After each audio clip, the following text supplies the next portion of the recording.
Τώρα φτάνουμε στην παραλία Ενζενιόκα. Περπατήσαμε 10-15 λεπτάκια σε ένα πανέμορφο μονοπάτι με πανύψηλα δέντρα και τώρα φτάνουμε. Βλέπουμε ήδη λοιπόν την παραλία.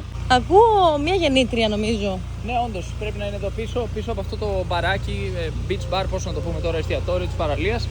Βλέπουμε ότι υπάρχουν εδώ καρεκλάκια, υπάρχουν υπόστεγα για να μπορέσει να καθίσει ο κόσμος στη σκιά άμα θέλει. Υπάρχουν και άλλα μπαράκια πιο κάτω, beach bar.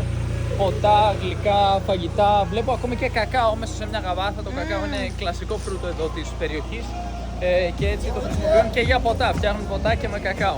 Κακαουόσκα νομίζω είδα. Κακαουρόσκα. Κακαουρόσκα, δηλαδή σαν καϊπυρόσκα. Ξέρετε το εθνικό ποτό της Βραζιλίας, την καϊπυρίνια που φτιάχνεται με κασάσα. Αυτό είναι καουντουτζικάνα, άλλο ένα εθνικό ποτό της Βραζιλίας. Που είναι ένας χυμός από ζαχαροκάλαμο. Ναι, αυτό δεν έχει αλκοόλ. Δεν έχει, όχι. Αυτό είναι όμως τίνκα στη ζάχαρη, αλλά ζάχαρη από το ζαχαροκάλαμο, έτσι. Ναι, φυσική ζάχαρη. Εδώ βλέπουμε ανθρώπους που έρχονται να απολαύσουν τη θάλασσα με τις σανίδες τους. Θα κάνουν σερφ.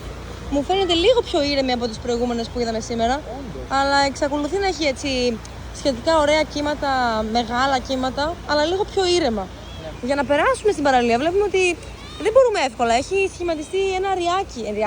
Η θάλασσα δηλαδή έχει αποκόψει αυτή τη μεριά της άμμου με την υπόλοιπη παραλία. Και έτσι θα περάσουμε μέσα από το νερό, νιώθοντας αυτήν την υπέροχη θερμοκρασία στα πόδια μας. Ναι, εδώ είναι λίγο δροσερό το νερό, έτσι. Δεν είναι σαν αυτό το νερό που συνηθίσαμε στο Σαλβαδόρ και στην Praia του Φόρτσι, που ήταν έτσι αρκετά ζεστό. Έμπαινες μέσα και λες πω τι ζεστό. Ας σου πω γιατί. Στο μπάνιο στην πανιέρα. Λοιπόν, νομίζω ότι έρχεται ποτάμι από εκεί γι' αυτό. Αχα, Γι' αυτό λες. ήταν λίγο πιο δροσερό εδώ, αλλά το νερό της θάλασσας θα είναι ζεστό πιστεύω. Πολύ πιθανό. Και το προηγούμενο ήταν ζεστό. Εδώ πάλι πολύ ωραίο τοπίο, περιτριγυρισμένη από πυκνή βλάστηση η παραλία. Είναι λες και ρε παιδί μου, πραγματικά οι άνθρωποι αυτό που κάνανε είναι ότι προσπάθησαν να φτάσουν με κάποιο τρόπο στην παραλία μέσα από την πυκνή βλάστηση και δημιούργησαν αυτά τα μονοπάτια, γιατί ήταν όλο αυτό λογικά ήταν απάτητο, δύσβατο το μέρος, ας πούμε, για να μπορέσει να έρθει ο κόσμος να το κάνει αυτό. Και πολύ πιθανώς να ήταν και παράνομο, ή τέλος πάντων δεν υπήρχε και η έννοια του παρανόμου λογικά πολύ παλιά όταν πρώτο ήρθαν εδώ οι άνθρωποι και άρχισαν να κάνουν αυτές τις δουλειές.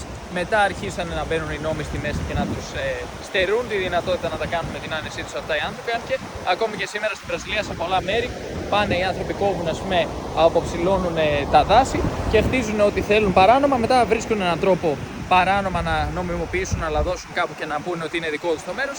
Και έτσι συνεχίζεται αυτή η ιστορία δυστυχώς μέχρι και σήμερα. Κόκκινη σημαία βλέπουμε. Ναι, όντως κόκκινη σημαία, αλλά βλέπουμε ανθρώπους να κάνουν σερφ κανονικά μέσα. Άρα λογικά δεν είναι τόσο επικίνδυνο για κάποιον που έχει σανίδα. Ίσως για κάποιον που κολυμπάει να μην είναι τόσο ασφαλής. Θα το ανακαλύψουμε σύντομα.